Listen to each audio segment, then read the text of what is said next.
Welcome back to the kitchen.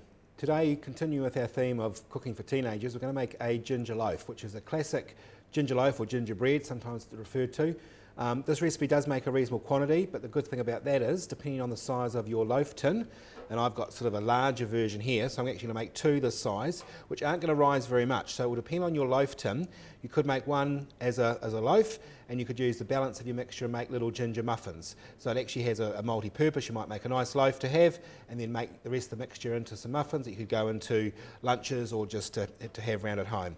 So in my pot here ready to go, I've already got my main three ingredients, which is 3/4 of a cup of golden syrup, 3/4 of a cup of water, which I'm going to add, 150 grams of butter, and then the brown sugar, which is half a cup. So that's going to go onto the stove to actually bring all those ingredients together. So I'm going to add my 3/4 of a cup of water, and in this case I'm just using boiling water, which is going to help speed up that process and soften down those ingredients. So you want to do this over a low heat, and the reason we do it over low heat is because you've got the brown sugar and you've got the golden syrup, which is basically sugar as well. So you don't want to burn this mix, you just want to lightly cook all those ingredients together.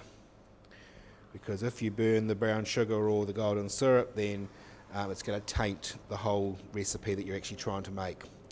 Now the other thing that's good about this ginger loaf, I mean if you're making it for yourself or your family, but then decided to give your mum and dad a bit of a treat, if they are into food, then you can actually turn the ginger loaf with the addition of some blue cheese and usually some pears into a really nice cheese course. So if your parents are into blue cheese, a really nice marriage is a little slice of the ginger loaf and a slice of blue cheese and a slice of either your own pear you might have poached, but even just opening a can of pears and serving that with them, or even just a slice of raw pear. It's a really nice combination, the ginger, the blue cheese and the pear. So these ingredients are coming together quite nicely. That butter's starting to melt, my sugars are all doing their thing with the hot water. So you want to keep stirring that, you don't want to leave it unattended too much because it has a tendency to catch because of, as I've said, of all that sugar in there. But while that's doing its thing, we'll move on to our dry ingredients. So in my container ready to go, I have 2 1/4 cups of flour, I have 1 1/2 tablespoons of powdered ginger, and I have some mixed spice there as well.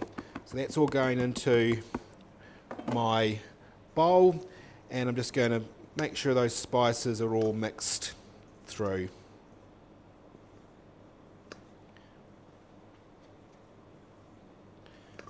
So we'll just keep an eye on our wet mixture, and you might think that there's a lot of liquid compared to the flour mixture, and there is, but once we actually mix the two together, it thickens up like a nice cake batter that we can then use and put into our tins. So I've just turned that off now because there's going to be enough heat in the rest of it to melt that last little bit of butter that I've got sitting in on top.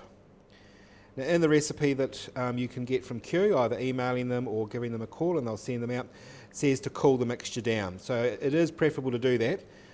Because of TV we don't actually have that luxury, so I'm going to use this while it's still quite hot.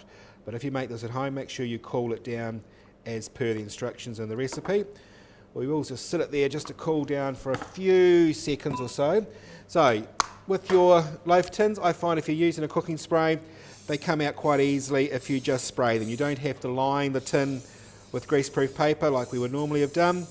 Usually the cooking spray is enough that they will come out quite easily once they're cooked. So I'm going to use my whisk. So in goes our wet ingredients.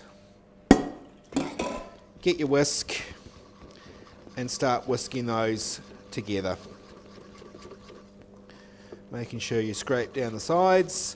There's this wonderful whiff of ginger now coming through because we've added that hot liquid to the dry, which had that powdered ginger. So give it a really good beat. So as you can see, we've now got a nice thick cake batter. Remove our whisk, bring over our 2 tins, and as I said, you might have 1 tin at home. This doesn't just make one loaf. If you did it in one loaf tin, the loaf tin will overflow.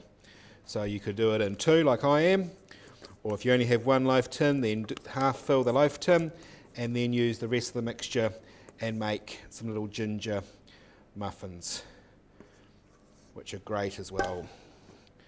So I'll just get that last bit of mixture out of the bowl.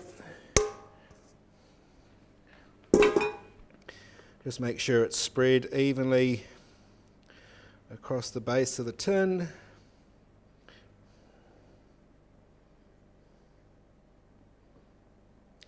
And they're going to go into the oven at 180 for around about 25 to 35 minutes, depending on the size of your loaf tins.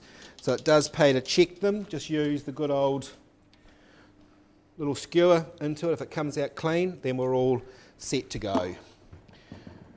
So I'm just going to serve this just a wee bit differently. I've got a nice little chopping board there. I'll bring over the 2 loaves that I prepared earlier.